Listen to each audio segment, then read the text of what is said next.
शादी ब्याह का माहौल हमेशा एक घर को जैसे महफिल सा बना देता है। हर कोई अपने काम में और मस्ती में ही रहता है। विशाल की माँ आज बहुत खुश थी क्योंकि कई दिनों के बाद घर में कोई शादी हो रही थी। दूर दूर से सारे रिश्तेदार आए हुए थे। शादी के बाद आज विशाल और सोनम की सुहागरात थी। पूरे घर में चहल पहल थी। विशाल अपने सारे दोस्तों के साथ घर के ड्राइंग रूम में बैठा था और सोनम अपनी नंदों के साथ कमरे में थी। मस्ती मजाक धीरे धीरे खत्म हुआ और नंदों के कमरे को खाली करने के बाद विशाल अंदर आया। अंदर आकर विशाल ने देखा कि सोनम शायद बाथरूम में थी। उसने 5-10 मिनट इंतजार किया और जब सोनम बाहर नहीं आई तो उसने बाथरूम का दरवाजा खटखटाया। सोनम ने अंदर से कोई आवाज नहीं दी। जब 10 मिनट और बीत गए तो विशाल की चिंता बढ़ने लगी। उसने इस बार दरवाजा और जोर जोर से खटखटाया और जब सोनम ने अभी भी कोई आवाज नहीं दी तो विशाल ने दरवाजे को तोड़ दिया। अंदर जाकर देखा तो सोनम फर्श पे बेहोश पड़ी थी। विशाल ने सोनम को उठा के बेड पे लिटाया और उनकी बिल्डिंग में ही रहने वाले डॉक्टर को बुलाया। नई नई शादी में ही ऐसी बात हो गई और हंसता गाता पूरा घर एकदम से मायूस और डरा डरा सा लगने लगा। थोड़ी बहुत कानाफूसी भी होने लगी, पर परेशान सभी थे। डॉक्टर साहब ने चेक करके बताया कि सब कुछ नॉर्मल है, शायद स्ट्रेस की वजह से यह सब हुआ है। उन्होंने गीला टॉवल सोनम के चेहरे पे रखा ही था कि सोनम चीखते हुए उठी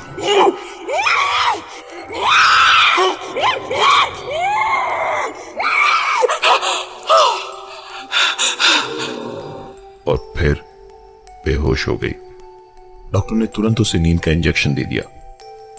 सब लोग कमरे के बाहर बैठे अंदर हुए हादसे को लेकर बात कर ही रहे थे कि कमरे के अंदर से चीजों के टूटने फूटने की आवाजें आने लगी।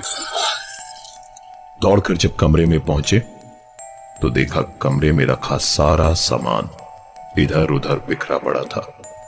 काफी चीजें टूट फूट गई थी और सोनम कहीं नजर नहीं आ रही थी। विशाल ने तुरंत बाथरूम के अंदर चेक किया। इस बार सोनम वहां नहीं थी। सब कमरे में देख ही रहे थे कि विशाल के भतीजे ने कहा, वो रही चाची। सबने बच्चे के दिखाए हुए डायरेक्शन में देखा तो सोनम पलंग के नीचे बैठी हंस रही थी।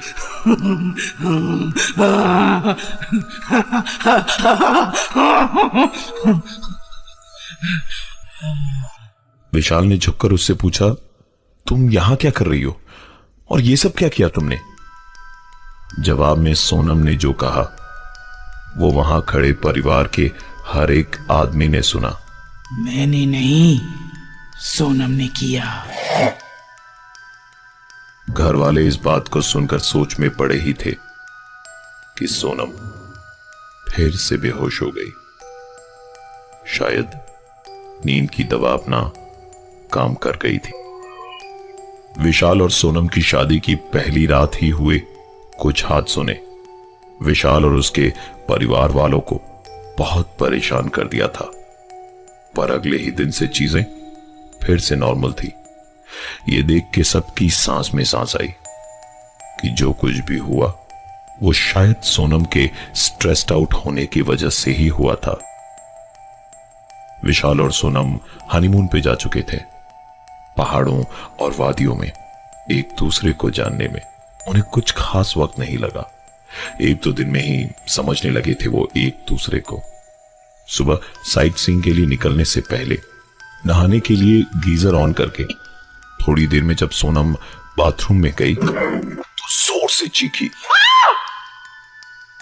विशाल दौड़ के अंदर पहुंचा तो सोनम रोती और हाथ मलती हुई बोली, पानी बहुत ज्यादा गर्म हो गया है, मेरा हाथ जल गया। विशाल ने पानी में हाथ डाल के चेक किया तो पानी पूरा ठंडा था। विशाल ने सोनम से कहा, शादी हो गई है बाबा, अब स्ट्रेस मत लो, जल्दी नहाओ और उसके बाद घूमने चलते हैं। सोनम शावर ले ही रही थी कि उसके हाथ से साबुन गिर गया। आंख में साबुन चला गया था तो आंख खोल नहीं पा रही थी और ऐसे ही आंखें बंद किए ही साबुन नीचे ढूंढने लगी कि ऐसा लगा जैसे किसी ने उसका हाथ पकड़ के साबुन थमा दिया हो। सोनम ने नहाना भूल के तुरंत आंखें धोकर बाथरूम में इधर उधर देखा, जहां उसके अलावा और कोई नहीं था। सोनम ने तुरंत नहाना खत्म किया और देखा कि टॉवल लाना तो वो भूल ही गई। तो बाथरूम से एक हाथ बाहर निकाला और विशाल को आवाज लगाई कि टॉवल दे देना। विशाल जितनी देर में टॉवल उसे दे पाता उतनी ही देर में उसे सुनाई दिया, क्या कर रहे हो, छोड़ो ना, अरे बाहर तो आने दो। विशाल पलट के कुछ बोलता, उससे पहले ही उसे सुनाई दी सोनम की चीख।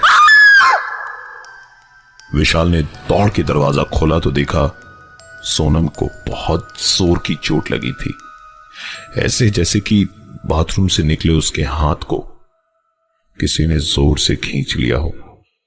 सोनम को लगा कि ये विशाल ने किया है, जबकि विशाल तो दरवाजे के आसपास भी नहीं था। दिन भर के घूमने का प्लान कैंसिल करना पड़ा और रात को दोनों जब सो रहे थे तब देर रात विशाल को महसूस हुआ जैसे सोनम बड़ी गहरी गहरी सांसें ले रही। उसने आधी नींद में बिना आंख खोले ही कहा, तुम्हें कोई प्रॉब्लम तो नहीं हो रही, इतनी गहरी सांसें ले रही हो? विशाल के इस सवाल का कोई जवाब नहीं आया, पर विशाल को अपने सीने पर एक हाथ महसूस हुआ। वो फिर बोला, सुबह के 3 बजे तुम्हें रोमांस सूझ रहा है?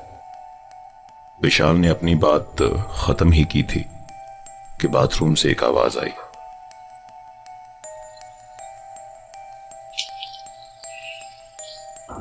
और सोनम ने पूछा, इतनी रात को किससे बातें कर रहे हो? यह सुनते ही विशाल की नींद टूट गई और उसने देखा सोनम बेड पे थी ही नहीं, वो तो बाथरूम से अभी अभी निकली थी। तो फिर वो सांसें और वो हाथ किसका था? विशाल और सोनम की नई नई शादी हुई थी। सुहागरात पर हुए कुछ हादसे काफी नहीं थे शायद कि हनीमून पे भी वैसे ही अजीब हादसे दोबारा हुए। पहले बाथरूम में सोनम का हाथ खींच के किसी का उसको चोट पहुंचाना, और फिर रात विशाल को ऐसा लगा जैसे उसके बगल में लेट के कोई गहरी सांसें ले रहा था, और फिर एक हाथ उसने अपने सीने पे महसूस किया। विशाल को लगा कि वो सोनम है, लेकिन तभी सोनम बाथरूम से बाहर आई।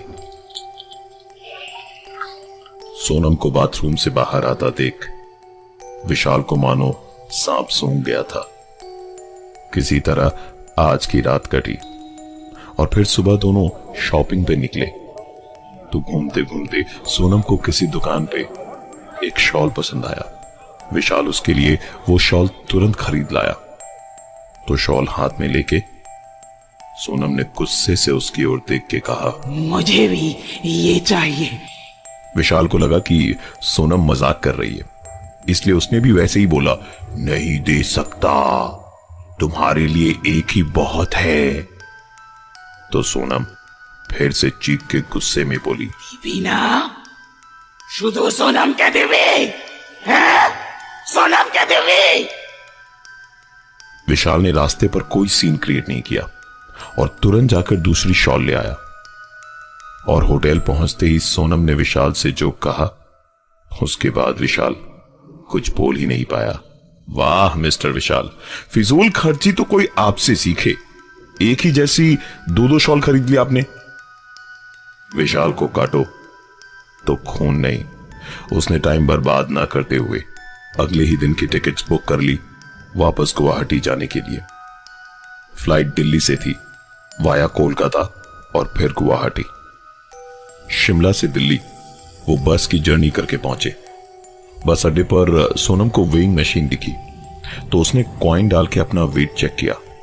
वेट आया 135 किलो, जबकि सोनम का वेट 65 से ज्यादा हो ही नहीं सकता था। उसने दोबारा वेट लिया तो फिर वही 135 किलो। तीसरी बार भी वही आया। इस बार विशाल बोला, मैडम तुम्हारा वजन तो 65 है, बाकी का 70 शायद तुम्हारे स्ट्रेस का है। और वैसे भी बस अड्डे पे आज तक किसी का वेट सही निकला है जो तुम्हारा आएगा। दोनों ने दिल्ली एयरपोर्ट से गुवाहाटी की फ्लाइट पकड़ी जो कोलकाता में कुछ देर के लिए रुकी। सोनम ने पूछा, ये हम कहां हैं? विशाल ने खिड़की से बाहर देखते देखते ही कहा, कोलकाता।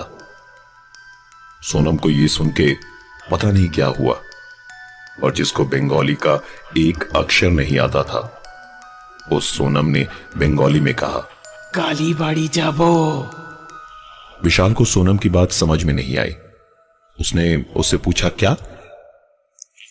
तो सोनम बोली, सुनছিস ना, कालीबाड़ी जाबो।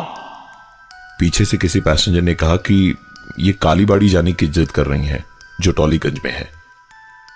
विशाल अब तक के इन इतने सारे हादसों से परेशान तो था ही, अब उसने गुस्से से अपने दांत भींचते हुए कहा, बंद करो अपना ये खड़ी खड़ी का नाटक। फ्लाइट में अगर कोई सीन क्रिएट किया ना तो उतरते के साथ ही तुम्हें डिवोर्स दे दूंगा, समझी? सोनम पूरी तरह झेप गई और बड़ी अजीब तरीके से उसने कहा, सॉरी, जाबो ना। विशाल और सोनम की शादी के बाद से ही शुरू हुई कुछ अजीब घटनाएं जिसने उनका पीछा हनीमून पे भी नहीं छोड़ा।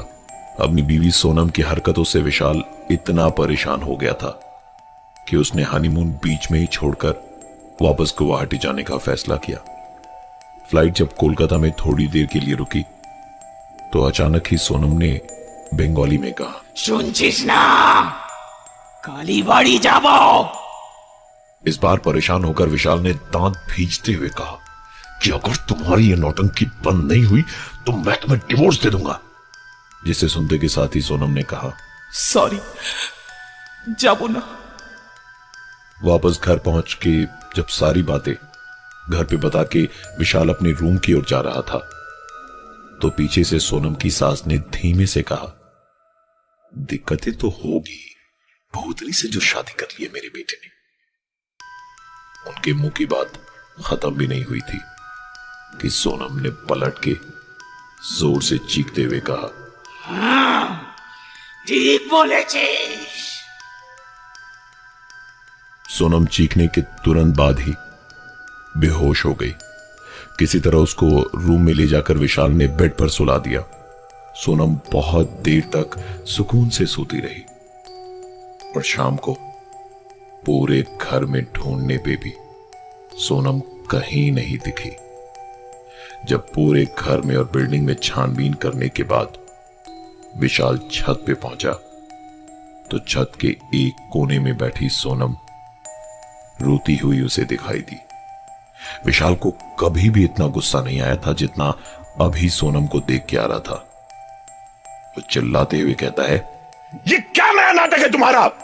तुम्हारी वजह से सोना खाना जीना सब कुछ मेरा हराम हो गया है। चाहती क्या हो तुम मुझसे? सोनम ने कुछ नहीं कहा, लेकिन विशाल को आधी ताकत से ही एक धक्का गुस्से से मारा और विशाल बड़ी दूर जाकर गिरा। इस धक्के से वो समझ गया था कि ये सोनम तो नहीं है, क्योंकि सोनम के लिए इस तरह की चीज कर पाना शायद इम्पॉसिबल थी। उस दिन रात को विशाल नहाकर आईने के सामने खड़े होकर कंघी कर ही रहा था कि उसने आईने में ही अपने पीछे देखा कि बेड पर बैठी सोनम चली जा, ऊपर देखते देखते ये तुझे अपने आप से ही बात किए जा रही थी। चली जा, चली जा। विशाल ने जोर से सोनम को झकझोड़ा और चिल्लाया, क्या कर क्या रही हो तुम सोनम? पागल हो गई हो क्या? जीना दुश्वार कर दिया तुम्हारी इन हरकतों ने मेरा। विशाल की बातें सुनकर सोनम के गले से सिर्फ एक ही आवाज निकली, ये तुझे काली बाड़ी लेकर नहीं जाएगा, और अगर ये नहीं ले गया तो तुम मुझे ले जाएगी ना? हाँ, तुम मुझे ले जाएगी ना? हाँ? विशाल ने बिना टाइम वेस्ट किए अगले दिन सुबह कोलकाता की फ्लाइट की टिकट्स बुक करवाई और सोनम को लेकर पहुंचा कोलकाता के टॉलीगंज कालीबाड़ी में। वहां पहुंचते के साथ ही सोनम जोर से चीखने लगी। थोड़ी देर छटपटाई और उसके बाद वो बेहोश हो गई। बड़ी कोशिशों के बाद जब वो होश में आई तो उसके होठों पर एक ही सवाल था। हम तो शिमला में हनीमून मनाने गए थे, ये कहां आ गए? इस घटना के बाद सोनम और विशाल के साथ और कोई घटना नहीं घटी, लेकिन आज भी जब विशाल से इन पुरानी बातों के बारे में कोई पूछ लेता है तो सोनम का वो डरा हुआ लेकिन डरावना चेहरा उसके सामने घूम जाता है। इस जिंदगी में कई ऐसी घटनाएं घटती हैं जिसका जवाब हम में से किसी के पास नहीं होता, और ना ही इन सवालों का जवाब साइंस के पास होता है।